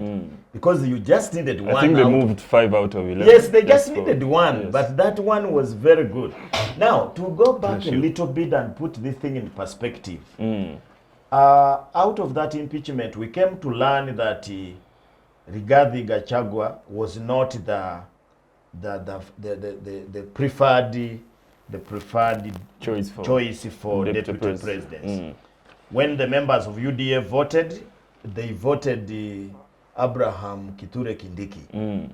But Ruto was looking at numbers. He looked at what numbers can Abraham Kithure Kindiki bring, because Abraham Kithure Kindiki is this technocrat who had come from the university. By the way, he's a professor of law. Yes. Who had come from the university. He was a one-term MP from Kongata Rangai, which is Embu, not even mainstream Kikuyu. Embu or Meru? Embu. And Ruto managed to arm twist UDA members, and he convinced them that the financial muscle that because Abraham Kithure Kindiki did not have money, he's just a former civil servant, did not have money, he did not have the clout, he did not have the clique which would help him, because winning an election had to be clandestine, because they were fighting against the state. They had to be really clandestine, and therefore you had to look for this mafia, mafia in quotes, Kajagwa, who was really a mafia. You remember, by that time he was even in court. They had accused him for swindling a lot of billions of shillings. When he was a public servant, he was scandalous. He was terribly scandalous. In fact, they had to chase him away. When he was an MP, he was dealing with so many things. All the deals had to go through Gachagua. Remember, this man was a personal assistant to the former president, Kenyatta. So they chose him. And therefore, when they started working together, and the trouble in Kenya, which we want to learn, is that in Kenya, after an election, after declaring an election, they start preparing for the next election. So Ruto even was not thinking about his promises of top-down, bottom-up project and what have you. Nothing. He was thinking about 2027. Now there comes the issue of the Gen Z. The issue of the Gen Z, I mentioned here when we were discussing Gen Z, I thought that really this man was involved in the Gen Z thing. Only that the president was beating around the bush, saying it was a Ford Foundation, and later he's the one who goes to attend the Ford Foundation meetings. But and remember that time the deputy president got vacation to go to Mombasa. So they started accusing him that it looks like he was funding the thing. Then of course his issue of one vote, 1 shilling, 1 vote, also created a lot of problems, especially with the UDA's allies from Western and a few from the central part of Kalenjin group. Yes. Because they are not as many as the Kikuyu, because he was boasting that the Kikuyu came, the Gema, Gikuyu, Embu and Meru came with a solid vote of 4 million people. And he was saying, if we got 7 million in the whole country, I brought 4 million. So he looked like the big shareholder. And that's where they accused him on count number 1 and count number 5, I think, which was talking about tribal and ethnic undertones. So I think that the two were not bonded by the ideology. They were not bonded by a mission. It was just a vehicle to success. So I think my friend Ruto, knowing how crafty he is, he wanted to use Gachagua. Number 2, they thought that Gachagua, being a clandestine man, would be captured by some of his mistakes. Remember, he had pardoned him that case. The corruption case, he had pardoned him and had dropped. So they had tried to trap him, but they failed to get the evidence. He's a smart guy. He's a smart guy. But finally, when you look at how the impeachment started in Parliament, then went to Senate, I discovered that the Kenyan Parliament, just like the other parliaments in East Africa, is also under hostage. Because here now, there is no opposition, there is nothing. They are just there, they are deal men, they are just discussing what they can get. Of course, Senate tried to be a little bit, the head of, and by the way, both of them are senior lawyers, the speakers. Yes, so they are people who understand the law, and whatever they were doing. I was seeing on the screen when they were approving the impeachment, they had already invited the parliament, and therefore it meant that by morning the name of the nominee would come up, and it was right. By 9 o'clock, the name was already gazetted. It was in parliament, and by 10 o'clock it had been approved. Now the only problem, the Ruto took his time. He did not know. He was hit by a hurricane. Because there was a way he would even swear in immediately. But the trouble, the CJ had traveled. out of the country, Chief Justice. And according to their constitution, the swearing in can only take place by 2 people, the CJ or the deputy CJ. So I think the deputy CJ, knowing how controversial she is, how she is controversial, she might have rejected a quickie swearing in. By 4 o'clock, there was a petition in Parliament, and it was handled in Parliament or in court? In court, and it was handled very quickly, and they put that injunction. Up to today. Up to today. Now the injunction has become very complicated because up to today they are not even already discussing the matter. No, they were just on preliminaries. Of course, the Gachagua team led by Paul Mwite, senior counsel, was trying to buy time and shoot the thing using illegalities. First, they challenged. They challenged the procedure. Who forms the panel? Who forms the panel? According to their constitution, other provisions talk about the deputy CJ could in most cases. But when it comes to paneling the bench, it was restricted to the CJ. But that has already been overtaken by event because the panel has ruled. Using that, they were saying that even if the law does not say so, you need a good interpretation. They call it a progressive interpretation. Maybe to catch up with time, I would like to bring in Dr. Yeah, so what I'm finishing is that I think Gachagua has ceased being the deputy president. His lawyers are just buying time. Yeah. The way I see the mind of the bench, they may dismiss that thing. All right, I'd like to bring you in, Dr. Bireete, of course, as a constitutional expert. What do you make, a question I asked to Dr. Ojambo, though he focused on the chronology, but what do you make of the constitutional impact of this impeachment in a country that had showed signs of good progress? It could also be progress. You know, politics is a bit controversial. I think for me, it's the test of the Constitution. The Constitution is practiced by institutions.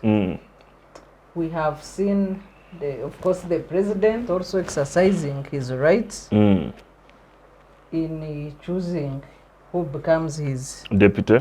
Yeah, official, you know, running mate, maybe. Principal. He made his choice during elections, which shocked people because that was not expected. But also how he has conducted himself as president, with a background of protests and all the controversies, even on election time, that narrow victory, and then how he's playing his cards with the rider, and then how that builds into the impeachment of the deputy. Whereas Ruto disagreed with his president under Uhuru, and he kept claiming that the president ignored him. I think Kenyans are also able to tell the difference in the characters of these people and how they exercise power, because Uhuru was more tolerant. Yes. And in one of the press conferences when Gachagua was defending himself, he said, I learned from my boss the things he used to do when he was a deputy. But he forgot, and most of them were factual. But he forgot that this time he was, Uhuru maybe was more of a statesman than, so that's a difference that has also come out of character in leadership, how you conduct yourself when you disagree. Then a test on the impeachment clauses, where I think the framers of the Constitution did not think through carefully.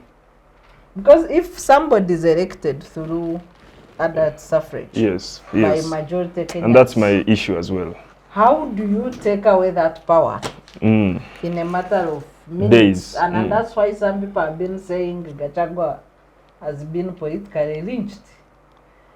And maybe in the amendments, people need to think through that process, how it should be done. Of course, there is a bit of public participation, but that was one day.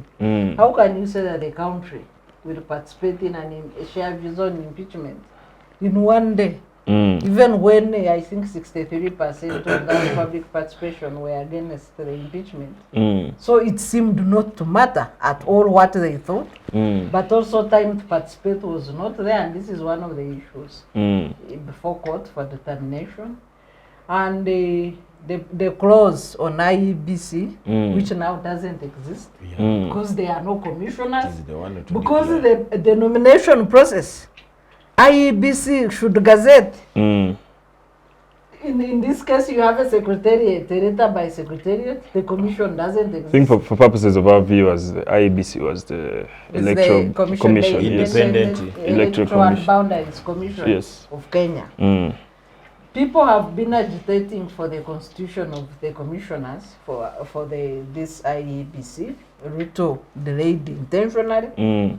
Now that has also caught up with him.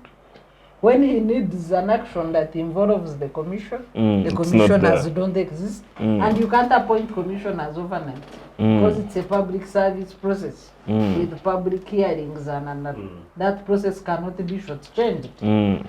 And maybe what I would like to add, based on what Dr. Ojambo submitted, is the manner to gazette. The gazette name of Professor Kindiki came out. I saw it at midnight before I went to bed. So it did not come out in the morning. So you have which printing press sat at midnight to print a name, then gazette. How is that process done outside office hours? And I know that issue has also come up for argument in court. So the process does not indicate goodwill or due diligence. Then, of course, issues of money in both chambers. At parliamentary level, the rumor was that they were given about 5 million Kenyan shillings, which is an equivalent of around about 60. 120. 100. Oh, yeah. In Ugandan shillings. Then the room at the Senate is 10 million, double the amount for the lower house. 300. Yes. So you have this agri political lynching exercise. For me, if the president, if the DP was to be impeached, why the rush? Is it an emergency? Because even today the arguments in court were about an alleged vacuum, political vacuum, or constitutional crisis. But is it an emergency? No. And then people were saying, look, there is a president. In the absence of a president, the hierarchy has other people. There is a deputy president, there are speakers of both houses, there is a prime cabinet secretary, there are the cabinet secretaries. Why would anybody argue that there is a political vacuum or a political crisis? In that rushed manner, and the excuse the Senate used, whereas the Constitution provides for Senate to investigate in 10 days. Natural justice. It does not provide for the conclusion of the process in 10 days. Yeah. So that rush, if a failure to hear whether Gachagua was sick or not, that's another debate. Couldn't you issue another day? What was the emergence about? So that's what makes it look like political lynching. But the test on the constitutional clauses, for me, which I think it's time for Kenyans to check, if you have a deputy president, either they remove the joint candidacy and the president remains with power trial or fire, or if you have a process that involves the people, impeachment, then you don't shortchange the people who voted for a deputy president and you cut them out in the removal of this person. So I think those clauses need review. But also to test is the judicial again. I remember during the presidential election petition, all eyes were on the judiciary. There were also rumors of money exchanging hands then in millions of dollars. It was pathetic. This time you have the first application which was defeated, the constitution of the bench by the Deputy Chief Justice.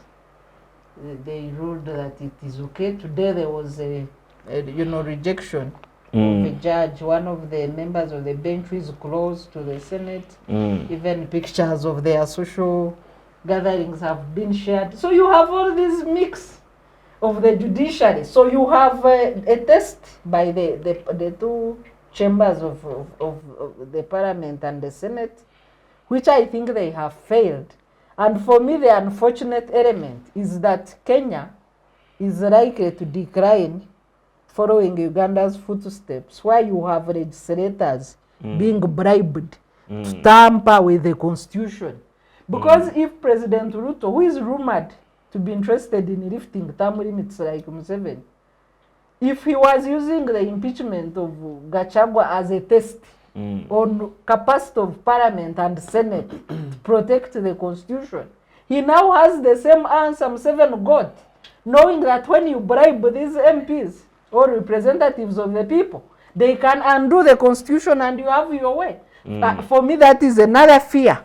That this character of members of parliament and Senate. But he has expressly stated that he's not interested in. I can give you but President Museveni kept saying he's not interested, including the interview where he said he can't rule beyond 75. How old is he? Can you give you believe information? Senator Cheregei, one of the senators, has already drafted amendment of the constitution to increase the term from 5 to 7. But also possibly lift the term limits. These people will never tell you the truth. Actually, you are better off following whatever they are denying. Some of these leaders, that's the truth, that's the real truth. So for me, this is the danger, the test of the constitution, and the danger of undoing the gains of the Kenya's constitution by principled representatives in the Senate and the Parliament. Yes, thank you very much. Of course, our collective hope is they don't regress in that direction. Mr. Shena, before we conclude with Professor, your take on the rapid impeachment of Rigathi Gachagua, Deputy President? I've been severally persuaded by Sarah to begin to take her observations slightly much more seriously on the question of rapidity. Because initially, actually, for me, it didn't really worry me that much. I actually thought that, well, if it's vacuum, if the systems are working, the systems are okay, and there is a clear majority opinion amongst the political elite that Gachagua sided with a group of a bunch of people whom Ruto initially called thugs to disorganize the state and disorganize their tables, then they should deal with it.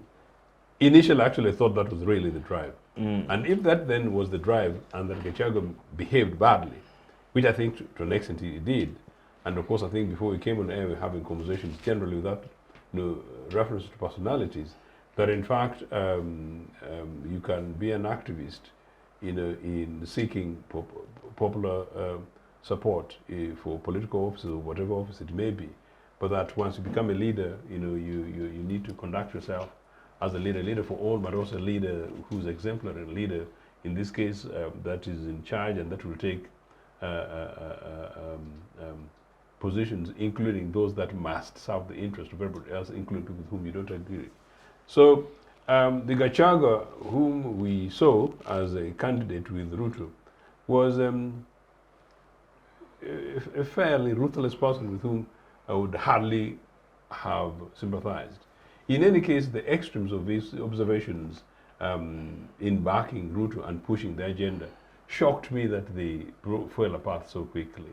But that said, I also want to suggest that while my second point was about the question of the test of the institutions or systems in Kenya, except for the allegations of bribes, I am still tempted to believe that actually the test of the Kenyan institutions, including the judiciary in this case, in my opinion, considering the messy manner in which we are at the Republic of Uganda, I still find it still, quote, good. And so therefore this process is a process that must continue. Better devil. But what's your take on defeating adult suffrage?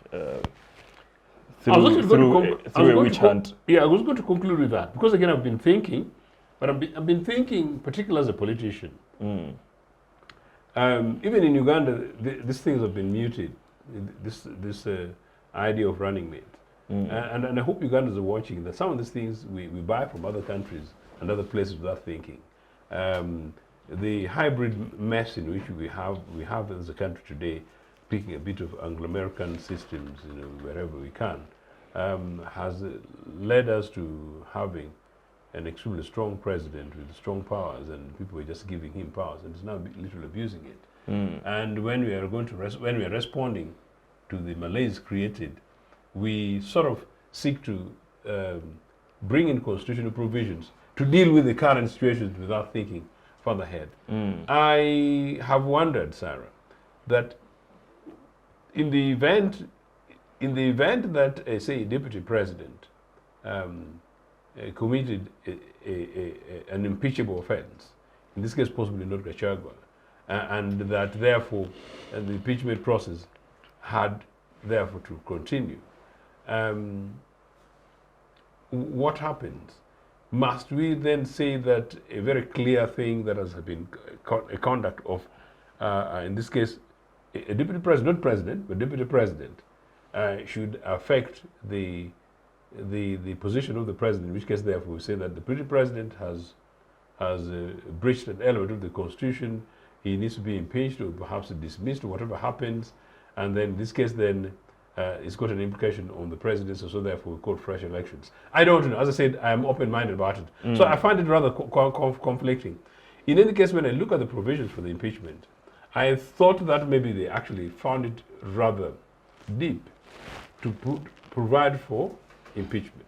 So for me, therefore, the issue is more about the intent, whether or not these guys have an agenda beyond the provisions that they talk about. In other words, they're going personal, they're trying to lynch this guy for reasons personal, that's one. And number two, that personal, no self and group interests. And then number two, that they are using, in this case, the constitution, and they're abusing the system by, in this case, bribing legislators, and possibly, in any case, maybe, because it has already happened. I agree. Just a brief information. Yes, you see the background, Kenya created the running mate kind of thing was to move away from the turbulence of the office. Because whereas they have had 4, they are on the 5th president, they have had 12 vice presidents. So you find that the rate at which vice presidents were being dismissed, that's what they thought they were curing. But basically, but so if I may come now, if you look at this procedure, the precedent that has been set, then it shows that even when Ruto, assuming Ruto was a bad was a bad guy, which I think he wasn't, then he would do. It's a matter of bribing MPs. If somebody was impeached for a genuine reason and in a fair process, fairness, justice must be seen to be done. Yes. But in this case, I don't think justice was seen to be done. Kangaroo. In procedure. That's why I concur with you. That's why I concur with you. And I think both in procedure and in substance, right? The absurdity is that even the substance may never win like the clear hearts of a big chunk of the population. In any case, then, from the basis of the question, that in this case, if justice is not being seen to have been done, and in this case, in the event that possibly it was the case that this is something which passes, so basically this guy is being impeached unfairly, we can say that that is terribly bad. But I'm saying the question of whether or not, in the event that it had happened, that this guy there were grounds to impeach him and then going through the same process, part of the question Sarah is raising, should it be a judicial process and a legislative process as it is, or should it go back to the people? I think she attempted. And that's basically my question. She attempted to answer that, that there should be reforms around, if I got you right, around the impeachment. Public participation, how long should it take? And I'm wondering, because this time it was 1 day, then you have Parliament 1 day, Senate 2 days, the rush. So I think the time frames should give people input. I see. So it's more about the time frame. Okay. Rather than saying that we call fresh elections away, we dump both Gachagua and Ruto. No, of course, even a president can be impeached. So there should be mechanisms. Oh yeah, then but the due process, justice should be to avoid pigeonhole be impeachment. But maybe before Prof comes in, the local Kenyans were really struggling. I have heard them comment, and the good thing I understand Swahili. They are saying kwenda conductor, kwenda driver. That is their argument. That these people are campaigning together. Now, since one of them has made a mistake, this vehicle has a problem. Kwenda driver, kwenda conductor. And it seems to many people they believe some of the listed offenses apply to both. They were even on evidence they were bringing when the president is saying the same thing. And this I like colleagues, that. Just to conclude, let's hear from Professor and what you make of the current situation in Kenya. Thank you. I think there is a whole notion of the paradox of democracy. Or contradictions in democracy. So democracy is not so straightforward. And it is not supposed to be practiced in a straightforward manner. So those contradictions and paradoxes really arise. I was remembering that one when we were almost talking about popular democracy as that the president should be, or the deputy should be impeached by the popular vote or something like that.